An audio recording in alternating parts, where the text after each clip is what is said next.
Ibiza quite. Yeah. Just walk in. Yeah. Can you turn my cans down a bit? Yeah, it's a bit loud. Yeah. Yo. Yeah, that's better. It's a bit. Yeah. Perfect. Too much distortion. Do we need these? We got a bit of wow on this one. There's a bit of slap back on there. It's a multi-band. Yeah, we're in. Thank you, mate. Right, we're in. Thanks for coming, guys. Mate. Tom, Mark, Thank you, welcome. mate. How are we? Very good, mate. Thank you for having us, first of all. How are you? Yeah, I'm good, but you guys just got in. Did you fly in today from Ibiza? Last night. Yeah, we got in about 1:30 this morning. Yeah. Half-1. It's Stansted and then, drove down here in the fucking rain. And Oh, I saw your Instagram Grimness. story complaining about it straight off the plane. What do you want to see, Jackie? But it's fucking grey. of course it is, mate. Yeah. Well, here, You forget what it's like, man. Being out there, you know. Yeah, well, you've been, not to digress too early, but you've been in Ibiza for like 9 years now. Yeah, it'll be 10 years in January. Yeah, man. Feels more like 10 minutes, to be fair. But yeah, it's blown over. Especially with the COVID thing as well. Obviously, 'cause it kind of a few years almost didn't happen. Do you know what I mean? So Yeah, it's of course. made it seem a little bit shorter and stuff. But yeah, man, it's 10 years. You're quite lucky being stuck in that moment in Ibiza. Well, yeah, I in the mean, sun. it could have been a lot worse. You know what I mean? But I mean, the thing was with the lockdown there, it was full on, man. Like our kids didn't leave the house for sort of a good few months at all. Do you know what I mean? So Zero, it was yeah, it was no. it was proper. And a lot of, I mean, you'll know people. You from down here? I'm from Lincoln Lincoln. originally. Oh, Yeah, okay. yeah. So I lived down here in London before I moved to Ibiza and Shoreditch and stuff. And yeah, man. So spent a lot of time here. And you're from the northeast? I'm from Northumberland. Northumberland. I was, when you come down, when I saw you before, I was trying to get your accent. I was like, I lived up. Is he a local? I think I don't recognise that. I've been about, man. I lived up in Leeds for a while as well, so I've got a bit of a northern twang as well. And Yeah. you know, I've been about. So yeah, man. But And I talk fast as well. That's the other thing. that's fine. I've actually been learning on this, doing podcasts is learning to slow down a lot because totally. when you get excited or if you're having That's like a the thing. really good time, I just get fucking Yeah, but I'm fast. terrible for it, aren't I? Yeah, I'm just like blurt it fucking. Yeah. The voice notes. Yeah, mate. A barrage of voice notes every day for like hundreds of different podcast. people. Yeah, you should collect them up actually. Yeah, definitely. Well, anyway, so obviously, you know, I've met you guys. I know who you are, but for those at home who haven't known you or listened to your story or know who you are, do you want to do a little introduction? Who you are, what you do? Yeah, so Start with you, Tom. I'm probably mostly known as Tom Staar, like record producer, DJ. I've sort of been touring for years, like been producing and touring for like over 20 years now. So I mean, yeah, people probably know me more as Tom Staar, but I'm also kind of have been for a long time, kind of a gun for hire in the studio. So work in the background with tons and tons of artists, mainly all dance music sort of based stuff, all electronic music, but a real range, you know, from the sort of commercial stuff all the way through to the underground techno and pretty much everyone, pretty much, man, in the background. And Mark? And me, well, I'm Mark Maitland. I'm predominantly known for like mixing and mastering, and that's kind of what I do. A kind of finisher of records, and that's kind of like how we teamed up because Tom does one bit and I do another bit, and it's kind of a homologation of everything that's been going on. Sit there flinging out ideas left, right, and centre, and he's it. grabbing them and fixing them all up. Basically, that's class. That we've been talking about collaboration before we come in here, All and about that's actually collaborating, man. we got talking. So do you remember when we met? Vaguely, I can't remember what it was. We've definitely have met, definitely at least once or twice. But I can't remember where it was. Was it Ibiza or No, Leeds? I'm not asking you because I know. I'm asking you because I haven't got a fucking clue. In which case, no. But we did get talking about a month ago, and it's the reason I wanted to get you guys both in to talk about this amazing project you've got on the go, and Yes. also the conversation that we had was interesting. So for the listeners, Tom messaged me and was essentially asking me if I'm still making music, am I still kind of keeping my toe in the water, all that stuff. it, yeah. And I was very honest and said, No way. No, I don't enjoy I think it. you said you hate it. Is what you actually said. Yeah, you know what? I hate Verbatim, making no. music. I think is what you said. I did. No, I did. I said hate, and I think that's a very strong word. I think I was trying to get my point across. You did. And I did. Yeah, eloquently. But I think if I had to reword it in a bit more of a diplomatic way, I would say that I've never really, in a long time, I did in the early days, but I haven't for a long time, especially since kind of leaving the career behind, found any hunger to get in the studio, to open up Ableton. And I struggled even before the lockdowns and before I pivoted in my career. I really struggled to get into the studio and sit down because obviously I was working on my own. I was working on, I never really collaborate. When I did collaborations, no. And I collaborate with people, but it was always remotely. So someone would send me a project and I'd send it back and all that stuff. But not sitting in a room with them. You're still really working on your own. No. To me, in that respect, do you know what I mean? When you're not in the same You need a vibe off someone. You need to interact. You need to see integration on someone's face and how they feel about what you're doing or whatever. And that kind of brings a whole different spectrum. Very, very different. Yeah. Man, Well, totally. I did a few. I did one with Max Chapman. We did like that breakbeaty track "Addicted," which was really fun. And I worked in the studio with him at his studio. And then I worked with Roger Sanchez. Actually, it was months before, like 2 months before the lockdowns. I went over to his villa in Ibiza, and he had a studio set up in his villa, and it was fun. Put a studio there. Yeah. That's the in thing for us. Is like every time you see somebody, put a studio over there. Studio in there. So that was really fun, and I kind of did get a different energy. It wasn't even, I'll be honest, it was almost like I was doing something different. As in, I wasn't making music. Exactly. It didn't feel like making music to me. Making music to me felt like painful. A chore. Yeah. I've heard Seb Zito say the same thing. He's like, it's a chore of my job. And Totally. It shouldn't be that way. And it shouldn't be this way. It's the best part. Should be the best part. Awesome. Well, this is why I'm excited and nervous to have you here today, because I've obviously kind of maybe made this imaginary line in the sand that this is how I feel about production, and I will never change. Now, speaking to you on Instagram, and you sent me the information across about what you did, I thought when you sent it across, I thought it was something completely different, if you remember. Well, this is, I mean, the whole Star Player sessions that we did, it's something we've struggled a little bit to get across to people, because there's so much of the sort of retreat music production style things around, and they're just rammed down your throat online and stuff like that, and it just looks shit to me. Well, I'll tell you what, let's preface this. Maybe explain kind of what you're sort of doing.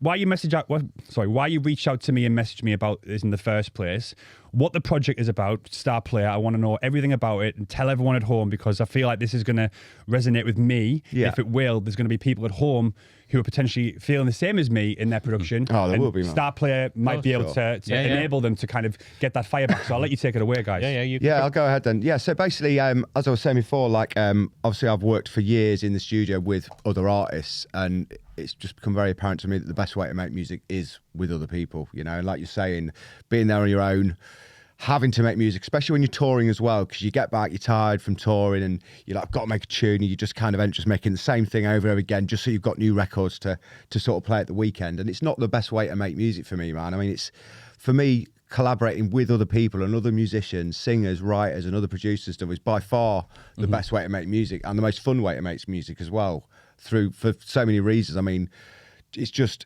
unlocks so much more creativity, when you sort of initially put out of your comfort zone as well, which is like something was tough for a lot of the artists that I got on board with this project we were doing. And just being in them situations just unlocks a whole new world of creativity. You just end up in places you'd never go. Well, I think you kind of, in those situations, if you're just doing it on your own, you feel like you've got to do it and you can put it off. You can go and do something else. But if you're put in a room with someone, you've almost got to go, right, I've got to step up. You might be in a room with someone that's in your head feels like they're further on than you, and you go, okay, I've got to raise my game. Like, I still get that now working with people. I think like you're working with people, I go, I've got to turn up today, and it just gives you that boost. You know what I mean? You know when you like, say for example, sport or like football match or whatever, your team might be playing against a higher team that really lift their game and do that. I find that brings the best out in people. It really pushes it on. And we had someone in the first camp who literally was so petrified in a session, took themselves away, had a bit of a moment, came back and just delivered something absolutely incredible. And it's just like, it was so inspiring and one of the best records.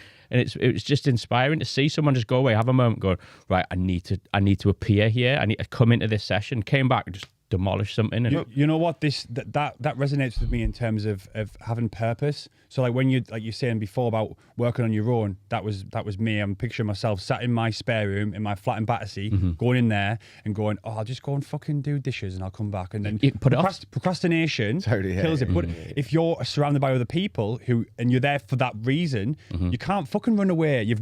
Everyone depends on each other. It's almost like it's a team exercise, right? It's a team exercise, and that's it. Everyone there, egos aside, everyone there for the only reason that everyone is there is to work together to make the best music possible that day in that room. Do you know what I mean? And that's the whole sort of the Star Player session thing we did was all about that. It was about bringing artists together, all professionals. You know what I mean? It wasn't sort of like up and comers. It was all professional artists, singers, musicians, DJs, artists, producers, whatever. All just getting into a room and working together. Do you know what I mean? For the common goal of making the best music possible. Yeah, no hierarchy at all. Exactly. That's left at the door, and that's what was so heartwarming for what would accomplished is that at the end of it, there was just a party. huge family It was spirit, a huge man. family spirit at the end of it, and you're like, could we even imagine this could have come from this? And everyone's just like in touch. Our WhatsApp group from the camp still goes. Still on Is it? fire, mate. Everyone's Still just on fire. like, it's just like 6 weeks Still on fire. on. Yeah, That doesn't surprise me. Like Friends for life. Community is massive as humans, right? We need community. Yes. That's the reason I got into dance music, is because I used to Totally. go to Jaunt in Newcastle at Cosmic Ballroom. I remember that. Being part of It was a Black Black Hole and Black Hole and Bookless. Bookless. And I didn't really know anyone at the time, but I went in, they brought me in, like hit Rankin, Chad, all those guys. And I was part of this community, this Well, it's the family. whole that house music is that, isn't it? It's like traditionally, that's what it was all about, wasn't Yeah. it? Being this part of this family. Do you know what I mean? And just going back to something you mentioned before as well about being sort of intimidated by the other people that are in there potentially. You've got to remember, they're the same. Yeah, exactly. Even the big artists, Exactly. man, like some of the bigger artists that were in there, like were the exact same. I'd like normally they'd work with just me, and when I was sort of saying to them, look, well, I'll put this person in with us and this person in with us, they were like, oh, that's a bit scary. Do you know what I mean? And this is like Really? A-level artists, man. So you've got to remember that it works the same way for they're humans too, man. It's the same for them as well. So even if you're like, oh, it's a bit like intimidating, they're thinking exactly the same. Definitely. Like 90% of the time, man. That's really interesting. That It just puts everyone on a level, Level. man. It just levels it for everyone. And so let me go back a little bit further. So the origin of the project itself, Yeah. what inspired it? Because obviously, you guys obviously have a very strong ethos on community and getting people together to work as a team. But Yeah. is it because you individually struggled working on tracks yourself, or was that something that you never? Well, for me, it was just that I have always worked with people, and I know that I've made the best music, and I still make the best music when I'm with other people, as opposed to being on my own. I mean, I've had a decent career with the DJing and stuff, but my best music's always come when I've been with other people. Do you know what I mean? And it just unlocks creativity that's there that you just don't get at if you're on your own, because you're just set in your ways, doing the same thing, and it's like I say, especially when you're touring as well, because you're under pressure to get something done, and it just makes It's always so good to have much someone better. as a sounding board. Even I mean, that's a lot of my stuff. Predominantly before doing this with Tom was I'm kind of finishing. Someone sends me a record and you go, "What do you think about it before you get on with doing it?" Or what about trying this or trying that? And so people just want to be.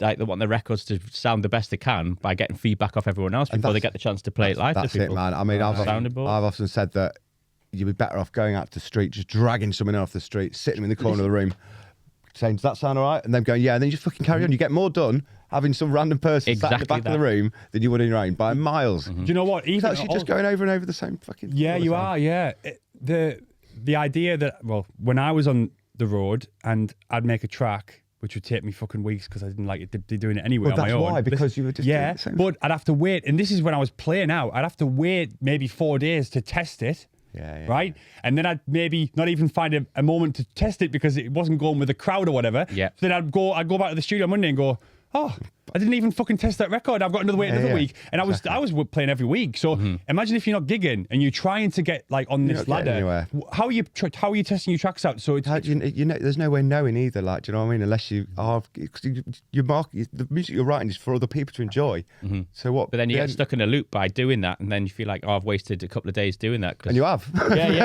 because you haven't got instantaneous feedback. And I think obviously working on a lot of stuff at once is a great idea, but you need to kind of get that feedback. It's Yeah, great you do. to get you with your peers. I mean, obviously when you get to a stage like you've been in your career and still are, and Tom and I, you've got a lot of people you can soundboard off. People just sending stuff on a WhatsApp or whatever.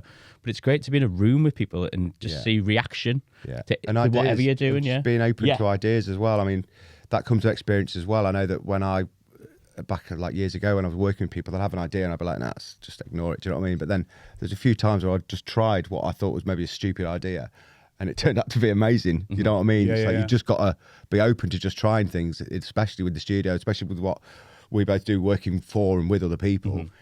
It's like you just got to leave it's ego again, though, in a way. You know, you've just got to leave your ego at the door and just be freedom open. to experiment. Exactly, man. Yeah, Yeah, that's the it. power of being in the same room. It's why we're not doing this on Zoom. Mate, it's totally Definitely. different, man. You know what I mean? Like that instant reaction time It's we've got even in this completely conversation and dialogue. That's instant. You don't get that on a Zoom, or the back and forth takes even longer on even WhatsApps. You know, you're still waiting for replies, and the energy. It's the energy in the room, and that's why you are selling it to me because I did. You keep saying this, but like when I came down here, I was like, I'm interested. I want to hear the conversation. I want to hear what they've got to say. But I was still like a bit stubborn.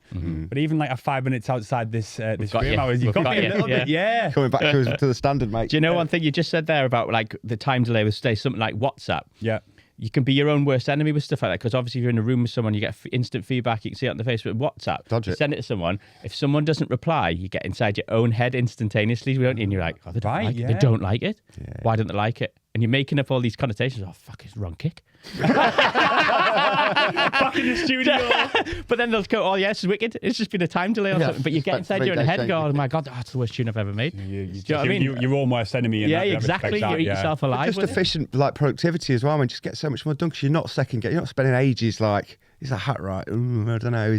Maybe should do this. It's like instant. You know what I mean? When someone's dancing around behind you, these decisions are like you stew over for days potentially on your own. Yeah. Just done like that. And next thing. So you know what I mean? let's look at the actual sessions themselves then. So how does it look? How is it structured? So basically, we had we had 7 studios running simultaneously for 5 days over in Ibiza. So we took there was two villas in Escobels up on the cliffside. Yeah. So we put 2 studios into each of them. So we had all the sound provided by PMC. We had Dangerous, Native Instruments, UAD, Olo, and Dax Audio. Nice. They sent us all the stuff. So we kitted out the 4 studios there with them. Then we had 2 rooms at Sonic Vista Studios, which is pretty close by, run by a good friend of mine, Henry. I mean, in fact, when I first moved to Ibiza, I had a room there, so know him really well. And then we also had a Metrica studio in Bossa, which is one of the ones that I use the most sort of prior to having our new place in Ibiza, especially when I was with clients, do you know what I mean? Because I mean, the other thing, the majority of the time I work on a laptop and headphones if I'm on my own, because I think it's better for my creativity moving around. But when I had clients, I'd use Metrica Studio because it's big and looks nice, you know. Yeah. So we had all these studios all running simultaneously for 5 days. And then it was 24 slots. No, it's more than that. No, it's more than that, wasn't it? 'Cause we had 7. Yeah. There was basically slots. So had basically most of the slots were taken sort of for 5 days by individual people, but then a lot of the other slots were sort of split up into a couple of days at a time, because a lot of the artists we had on were touring artists and hard to pin down. Some of them could only do 2 days here, 1 day here. Yeah, of course. 3 days here. So it was an absolute fucking jigsaw puzzle, because it's basically like a writing camp, which is something that labels and publishers and stuff put on all the time, and it's the same sort of model in that it's a load of people together, and each day the groups are swapped around, sort of thing. But I mean, I've been on loads of them, and majority of the time they're shit, because there's no thought put into them. They're just, these are the artists we've got, throw them all in. Whereas this time, I knew that the model could work better, because in theory, it's amazing. Do you know what I mean? It's Curated, like, it's just needed to be curated. And because I had such a lot of experience and had worked with so many of these artists, I kind of knew who would work well with who. And so I spent fucking like a long time every single night moving these names around this spreadsheet, getting these groups right until it was absolutely perfect. And then obviously when it actually came to it, the bigger artists were changing days at the last minute. And so every night, the thing was, because it was so heavily curated, as soon as one person changes the date they're coming in, I've got to fucking redo the whole lot, man. Do you know what I mean? And so, even on the actual camp was running, because before we started, I had all the groups planned for all the days. And then the last minute, one of the main sort of producers dropped out, and so we had to rejig stuff. And every day it was just like, right, we've got to change everything again. So we're rejigging everything till about 11. Then after we've done that, you've got all the logistics of getting everyone to the right places. And it was just like... It's like running a hotel. We realised that after day 2, we were actually running a hotel. After the first half an hour. Yeah. It was just because we kind of thought, really, it's kind of almost like a retreat, do you know what I mean? But it was like, within half an hour of starting, it was very, very evident. We had an amazing team behind us. Yeah, it was very evident. So how big is the team? And obviously you guys are here, but how big is the team? We've got, there's 5 of us at the moment. We've got for the whole Pat and MP. Project, We've also got Harley, but for the camp we had a lot more people. We had obviously people filming, doing content creation, people running around behind the scenes, drivers, stuff like that. We had the chefs as well. They were phenomenal. Amazing. We had all the pro audio guys send us all the stuff. I mean, even Dangerous came over and did bits and pieces there. We had a lot of help and support throughout it, and it was. I mean, the thing was, we didn't fucking really know what we were doing. No. Well, this is new. This is a new concept. This was our test. Well, I mean, it's just like the writing camps, but it's just way more heavily curated and a lot more thought put into it, and it's a lot more complicated. It is new because I've been writers' camps, and you've explained this to me even in 10 minutes. I already know it's not a writers' camp. It's totally and this was one of the things, like with me sort of speaking to the clients that I work with and bigger artists, it was a hard sell, because all they've got to, I'm telling them what it is and how amazing it's going to be, but all they've got really to base it on these writing camps that they've been on in the past, and they're just normally shit. So it was a hard sell, do you know what I mean? But I knew that once I'd got them in there, and these sessions that were so heavily curated to be the right people in the right session, I knew it would be amazing. And for them, and it was, do you know what I mean? The people that were hardest convinced, the people that have got the most out of it, almost, you know what I mean? It's almost like just opened up a whole new world of possibilities for them. Well, we just had to do something different. Like you said, the writing camp had such a connotation to it. Yeah. And they're not. They're there for a reason. They obviously work. The music gets made out of these camps. Otherwise, people just wouldn't do them. Do you know what I mean? So they definitely work. But from my experience of being on them, you get given a brief sheet, and people are in a room writing for a major artist who's always on the brief sheet. They're always looking for records. But being in the room, collaborating with the artist who's looking to make a record for yourselves. For yourselves, which organic. That's how it should be. This episode is sponsored by Digital Ibiza Rentals, the go-to crew for all your needs in Ibiza. Digital have been the lead concierge service in Ibiza since 2016, and there's a pretty good reason for that too. It's not because they have lovely hair or because they're well-mannered lads. Actually, why are they the best? It's in the script. They're paying us to say that. Oh, awkward. Anyway, listen, if you go into Ibiza and you need yachts, villas, private transfers, car hire, club tickets, guest list, or even helicopters, Digital has you covered. And these guys specialise in DJ equipment and sound systems. Listeners of this show get 20% off their first use of the service. Just quote BearChat on checkout and get 20% off. So head over to their Instagram at Digital Ibiza Rentals or to their website, digitalibizarentals.com, and quote BearChat to get 20% off. By the way, invites to villa parties are welcomed. Nice one.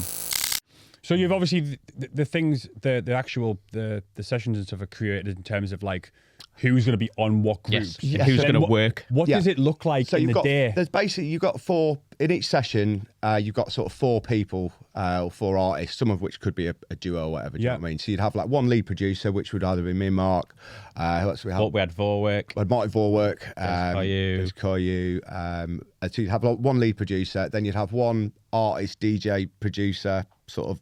Could be proficient in the studio, maybe not super amazing, maybe just good at ideas, and then you'd have 2 either singer, songwriter, or musicians as well in each one, and that was kind of the model, wasn't it? Sort of for each session.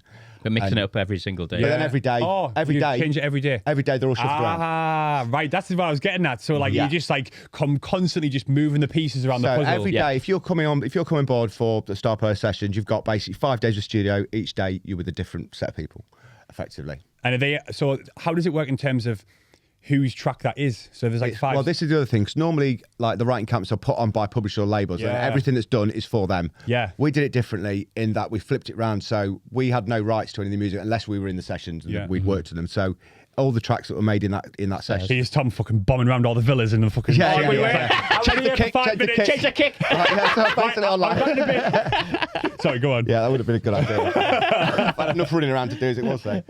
So yeah, that's another difference. It's like the music you're producing is for yourselves in that session. Do you know what I mean? So I said beforehand, everything's split 4 ways in each group, unless otherwise sort of agreed beforehand. But I mean, I was very sort of like, this is how you should do it. You know what I mean? And are they boxing off tracks in a day then? Like, Multiples in some maybe not totally finished, but like writing. Solid ideas. That's what you want. There were some people coming out with 2 or 3 like sketches a day. Do you know what I mean? Because you're all in there. You're not wasting any time.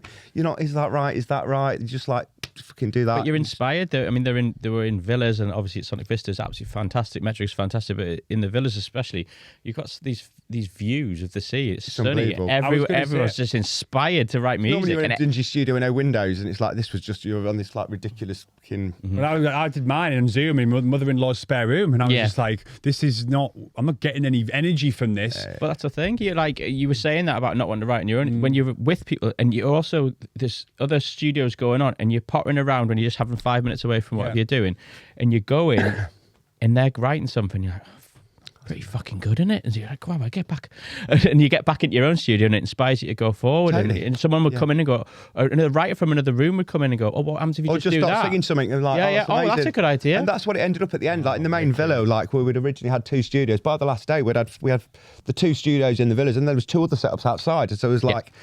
There was 4 sessions going on, all within like sort of 10 metres. Well, not 10 metres, but really close. And there was just so much cross-pollination. It's just, everyone was just there to make music. Do you know what I mean? Someone hanging over the top of a balcony going, that's wicked, mate. Yeah. Do you know what I mean? And then you're like, and the other thing was, it's like, mint. You'd think it would just end up in a fucking party and everyone fucking hungover and shit No. like that. But there was like no one of was that. even there to Professional. do that, man. It was Really? like Well, this probably comes down to selection. selection, right? Exactly. The curation that you've put all the time and effort into, Exactly. getting those people It to make was- sure the energies are right. exactly. It not wasn't a like an holiday. open thing. No. It wasn't like this is open to anyone who wants to come and sign up and whatever and do it.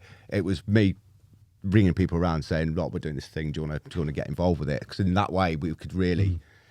Just get the right blend of people. Do you know what I mean? And I'd get the right people working with the right people, and it worked, didn't it? Definitely. Well, no, I Nailed saw it. a few videos on the way in. I was looking at Instagram and I saw a video from the view of a villa. Yeah, that's the Where one. was that? That's Azul. That was Villa that's Azul. good Yeah, one. that was the session with Alex Mills and Laura and Like a progressive tune or something. Yeah, yeah, It was yeah. really the views and you see the energy. People were, they were vibe, dancing man. on the balcony and Well, exactly. I've yeah. never made music like that. So like even seeing that was like this is a different thing. It's apples and oranges. Totally it's a completely different thing, thing. and So it just unlocks so much more creativity and You're not doing the collaboration. same thing. You're sitting No. in front of the same speakers, getting the same samples, using the same bass. And that's what it's like working your People own. have got You just different make the same shit workflows. all the time.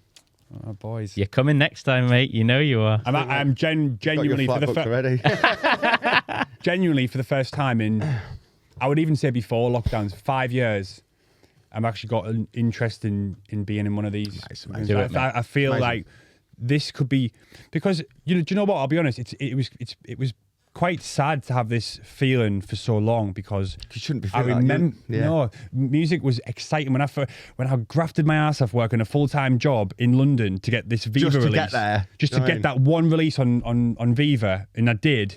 That feeling of of accomplishment and success, I was like, "This is exactly why I'm doing this." And then I was straight back on the laptop, and at that point, that I was hunger, man. excited. But I haven't had that feeling in a long time, and I feel like working with other people could be because I'm a little older now, and I like being around people. I like Mate, totally.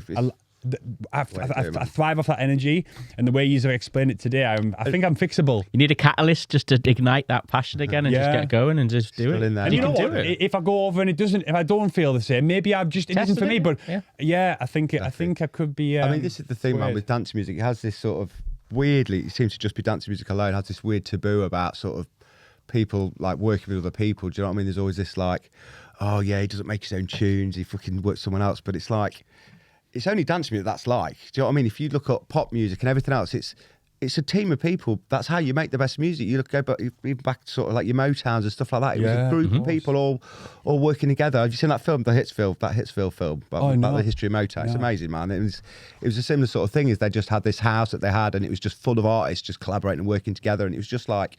What was it called?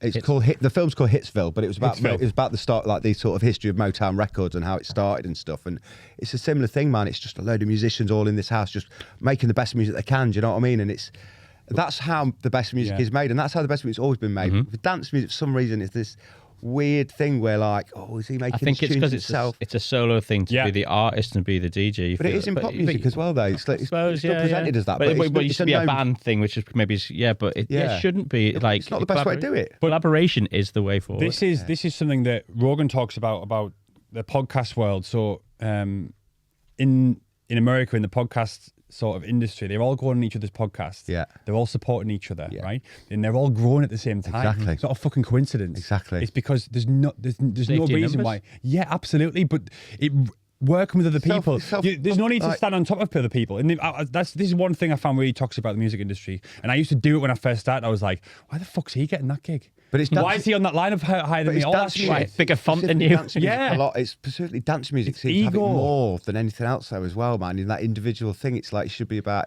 It has to be about you're the artist, you're Yeah. the brand, right? Yeah. So you're if it was a team or a band, you've probably all working together. But because it's all very much a solo venture, unless you're a duo or something, Yeah. you are just out for yourself in a way. So you're battling with ego because everyone's got ego to work with, right? course. But to try and find that balance, maybe dance music is I don't know. Maybe it's Dance just music a just- stereotype that we've kind of It's carried weird through. because even like the band world, the indie world, it's still like okay, it's the band, but it's known thing that it's produced by this person or produced by this person. They're working with this person. But dance music, it's all They like, don't hide it. No, it's like, oh no, don't make sure no one think finds it's out you're working with them and stuff, and it's stupid. it's definitely changing though. It's definitely 100% people are a lot more changing. open to be aware of. It's a process, and there's lots of stages to it. That's hence what you do, and I do what I do. It's like there's a stage. There's people behind you going through even A&Rs and record companies. Yeah. Someone just doesn't sit down in a room, write a record, and then it's there on the internet. There's stages of curation and collaboration through different stages of business as well as just part of the music part to get that out into the marketplace for people to hear. So it's a huge industry, and it is changing. People are more aware of it. I think it's a good thing. It's definitely important to get that across though as well, so kids or whatever aren't at home thinking, oh no, I need to do something. Do you know what I mean? Because that's the perception they're given. that's the falsification. That's the problem. Yeah. Like, those kids are thinking, well, no, they do it on their. For some reason, they're just fed that it's like a solo thing, and they're at home like, I've got to do it on my own. And it's like it's not how it actually is, really. No. And it needs to be made. People need to be made aware of that because it's getting people down, man. They're Yeah, at home on their exactly. own. You feel like you can't do it. They Yeah, should just be coming and working together, and like you say, it's like the podcast thing, like you're saying, man. It's better to work together. Everyone's helping each other in these podcasts where everyone's starring as a guest, and everyone goes together. But when everyone's trying to step on top of each other, no one's actually moving. No, they're just fucking like, like one potato, two potato, Totally.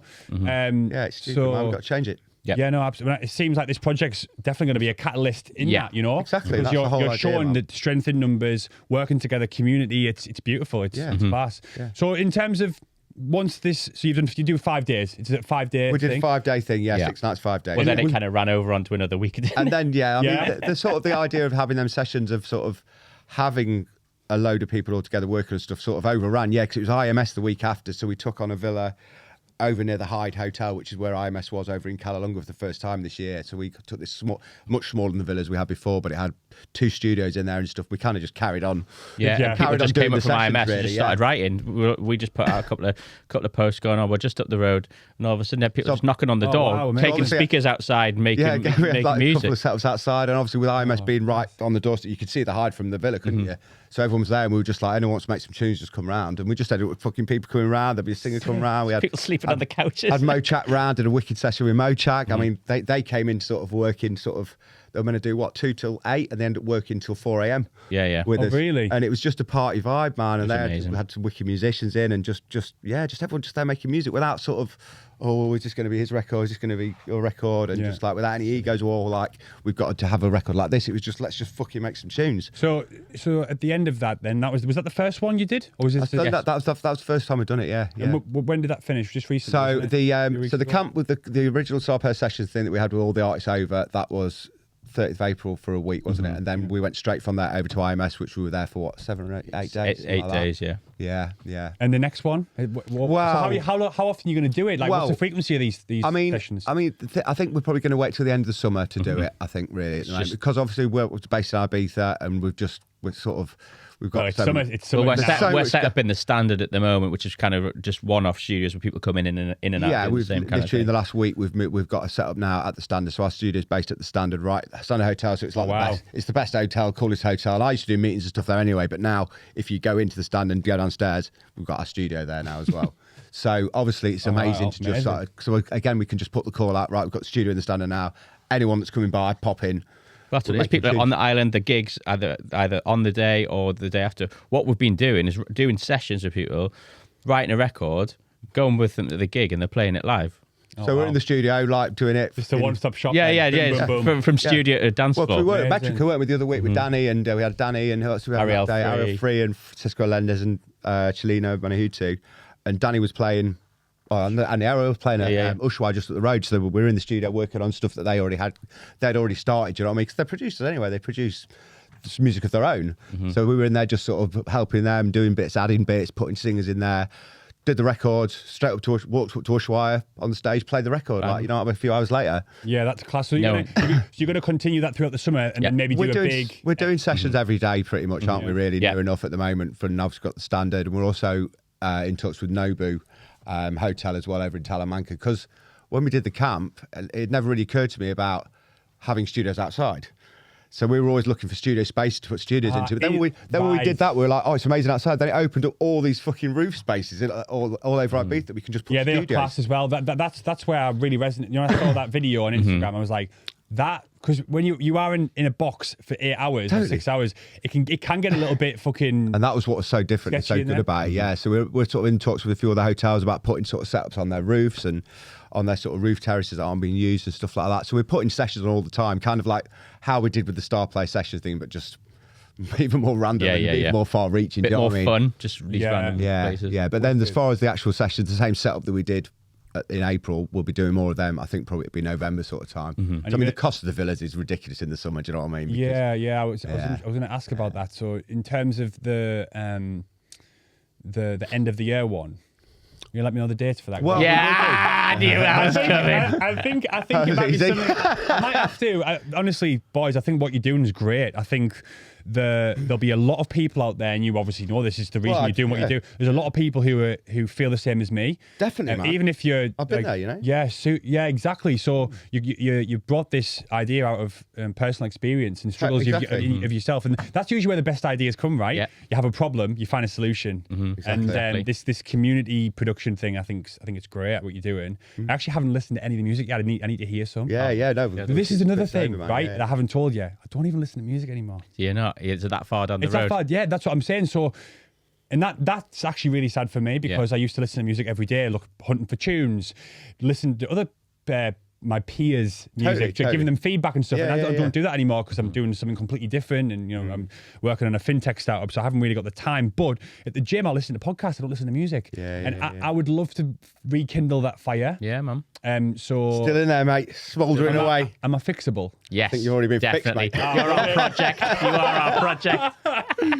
Oh, well, that's class, boys. Well, is there anything we didn't touch on the? I want to move on to a couple of other things. Was there anything we didn't talk about in terms of the Star sessions? No, I think that's kind of got the concept across and stuff, man. And it's I mean, you just have to come and see for yourself, man, the vibe and stuff. And I mean, you don't want to wait until November either, mate. No, come over to stand. Come back with us later. I'm out in Ibiza a couple of times though. So I'm coming out to see a couple of friends play. I'm definitely out in October to see Roger do All Night at Pasha. Oh, amazing. So I've got a couple of he's doing like a proper old release yourself vibe thing. So that's going to be sick. But I'm out in the island a few times. I'm there for a wedding in September. So if I've got time, I'd love to pop in. Mate, we'll be there breathing away in the standard, mate. So just swing by. Are you there full time as well then? No, I'm in and out because I've got my studio back at mine for mixing and mastering. So just the current time I'm in and out every couple of days. We do sessions. I go back and work and come back again. But the plan is to be there most of the time, really, and kind of doing full-time Star Play. Yeah, I think because obviously with you being sort of the mix engineer and the final thing, it's being used to that room that you're in. Yeah, you know what I mean? that's what I need. At yours until we've got the money to rebuild the same room in Ibiza. So obviously that's your kind of full-time yeah. Mix and mastering. Yeah, man. How long have you been doing that for? I don't know. I kind of fell into it when I was about 25. It's about 15 years now. Just steadily chipping away, just trying to improve yourself. And for some reason, it kind of got to this stage of doing it over and over again. Yeah, 12, 16 hours a day. I mean, that's the thing. This grind. The more hours you put, you're only getting better, right? Yeah, 100%. That's the thing with production and just everything, really, isn't it? This is another thing. Obviously, I feel like I'm going to be a little bit rusty because I've not opened. I actually made a jingle. I made the jingle for the previous podcast that I did just for me. Wicked. And it took us like an hour, and I've had a little bit of fun, but then I was like, if I had to arrange this into a fucking track, I'd go crazy. Because that's the bit I struggle with. I know it's so cliche. I've got about 3,000 loops on my computer. Some of them really juicy. Some of them probably dog shit, but it's the arrangement part. I think one reason people often struggle, 'cause it's a really, really common thing, isn't it, for like new producers, even experienced producers to say. I think it is experience as well. I think definitely. At some point in your career. I think what it is, it's basically you start trying to arrange something that's not maybe that amazing. Yeah. Do you know what I mean? No. I think if you've got something that's really amazing, it arranges itself. Do you think? Do you know what I mean? I think, and then that's the thing. People are like, right, I've got this now. I need to arrange it. And they start arranging, and like, what, like you're missing something else, and that's because it probably wasn't as amazing. Like, I think amazing enough. Yeah, people think about arrangement. They go, "Oh, I've got to go from start to finish." Right? No, do the finish and work backwards. Yeah. So if you've got that meat and veg, then you're not going to overdo the start because otherwise you start piling stuff up, and it's that breakdown. It's that main part of the record, and you work backwards on stuff like that. But But it is a hard thing for people. Yeah, it definitely is. I struggled with it profusely, but again, I think it all comes back to kind of working on my own headphones. If you had someone else in that room with you, though, right? Yeah, Try this, do that, try this. yeah, no, 100%. I think that. So when I'm asking for me now. So in these sessions. Are people just obviously throwing like ideas out, and then is there kind of one person leading the way with the arrangement, or is it everyone chipping in? You've got a lead producer, you've got someone at the controls, basically. Yeah. Like a lead producer, effectively. But generally, I mean, sometimes there's someone working on a laptop, working on one part, and then they're throwing it over to them. There's no set way of working. It's just very organic, and people kind of find their place. And obviously, with it being the session that we've done being so heavily curated, you know what I mean? We kind of fit them together to work. Do you know what I mean? Yeah. Not just based on what the music they do, but also the sort of people they are as well, and sort of that sort of element of it is such a huge part of having the chemistry in the sessions as well. You know? Freedom to do whatever you want. If you go, can I just jump in there? And they'll be like, yeah, no worries. Exactly. It's just being open, like no egos, just like being open and just trying shit, you know? Yeah, I'm sold, boys. I'm gonna. Like I said before, I used to be like that. Someone would say something, I'd be like, no, it's better this way. And then a few times I actually listened to them and tried it, and their idea was actually better. So now You didn't admit it though, did you? No, I didn't tell them. I said it was my idea. But now, do you know what I mean? If someone says an idea, I'll just try it straight away. Because you don't know until you try stuff. All right, cool. So for any people, like any artists out there like me, or maybe who are still in the industry, who want to reach out to you guys, how do they get in touch with you?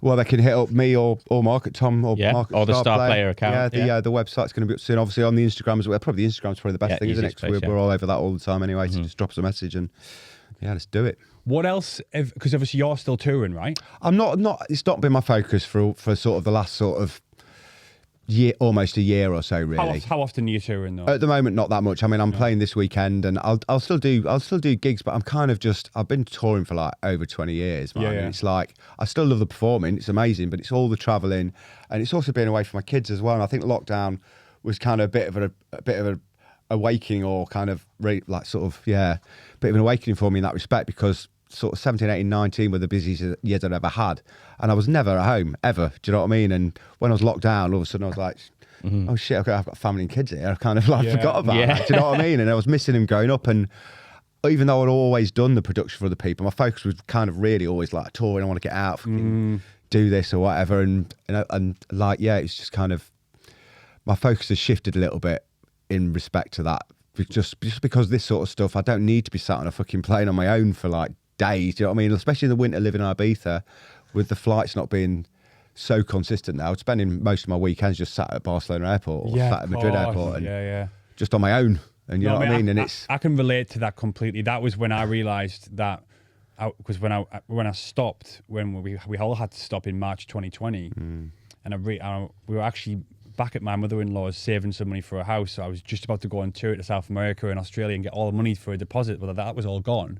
I was sat and I was like, I've just been on the road for the last 6 years. I've not seen my last. Totally. I've not seen it. And now she went away last week. I said it on the previous episode as well. She went away last week and for 6 days, and I was like, I used to do that all the time. And I used to do it for 4 to 6 weeks. Totally. Yeah. How the fuck did she do it? Just in that rat race. Yeah, you were in a rat race and you were in a cycle, and because you're in the cycle, you don't realise you're in the cycle. And because in your head, you're competing with everyone as well. So you're just like, the other thing was as well is, I know for me anyway, it was like the whole sort of touring and stuff was a little bit of an escape as well. Do you know what I mean? It was kind of just go for a party and like boozing and all this shit. And it's like when I kind of sort of took a bit of a step back and sort of decided that wasn't really my priorities anymore. Do you know what I mean? It kind of took a little bit of a shine off the touring, because I think a little bit was kind of always associated with going out to a party and whatever. When that sort of dropped down my priorities list, the going on tour didn't seem quite as enticing. Do you know what I mean? Because I kind of saw it more for the downside, like being on my own, just sitting in hotels and all this sort of stuff. Do you know what I mean? And well, what about living in Ibiza? Because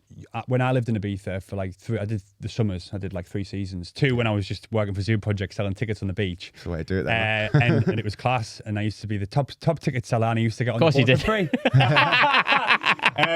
But on the third time, it was 2016. I just signed to Viva, so I said to my manager, I said, I'm going to go out to Ibiza. He said, stop.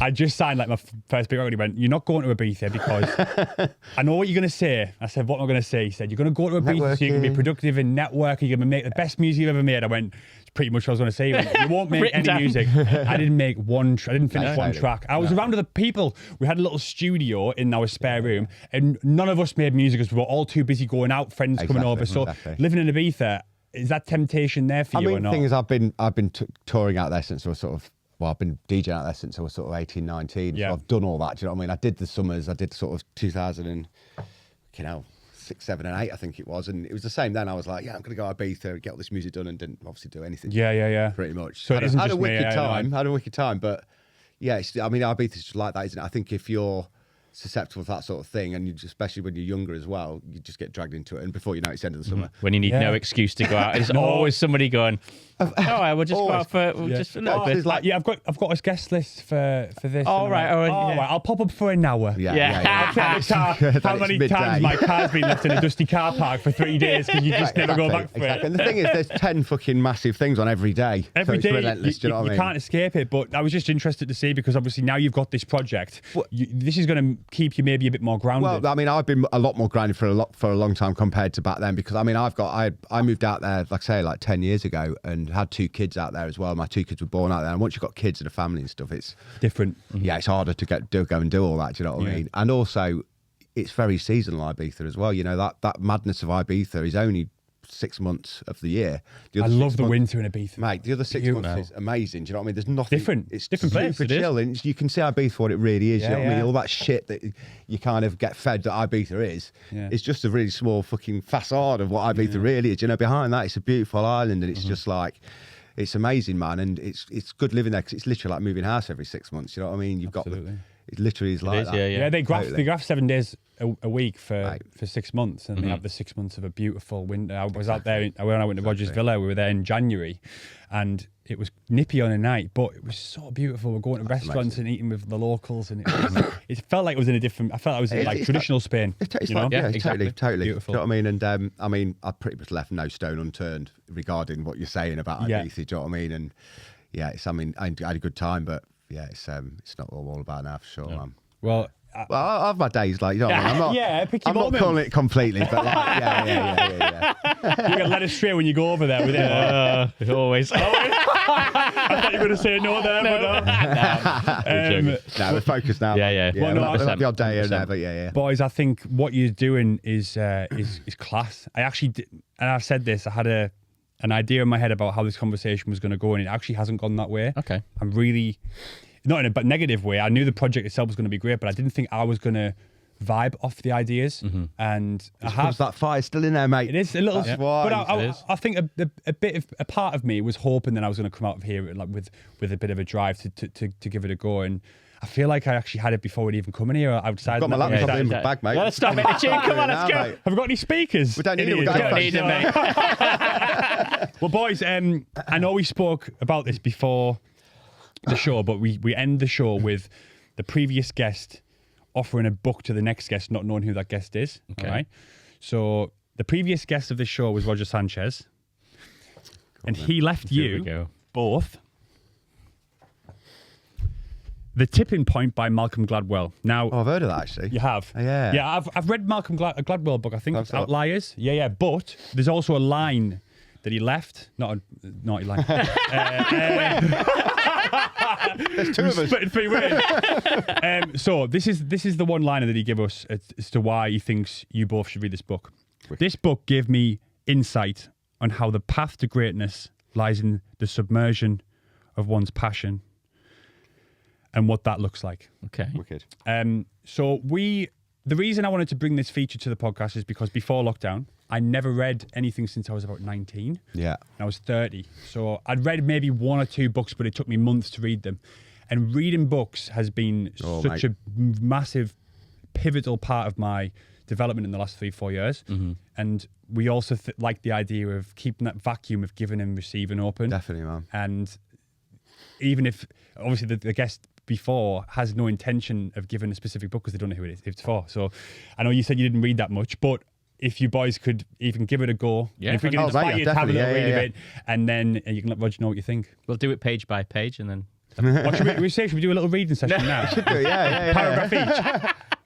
Well, gents, anything else you want to talk about before we go? I think we've covered everything. I think we're good, man. Yeah. Just give us a date for when you're coming over. yeah, 100%. You tell me the date. I don't fucking know. Tuesday. Tuesday. All right, okay. Well, thanks, one lads. Really appreciate it. Mate, Nice pleasure, talking to you, mate. Great talking, Cheers. man. Thanks for having Wicked. us. Cheers, bro. Cheers. Okay.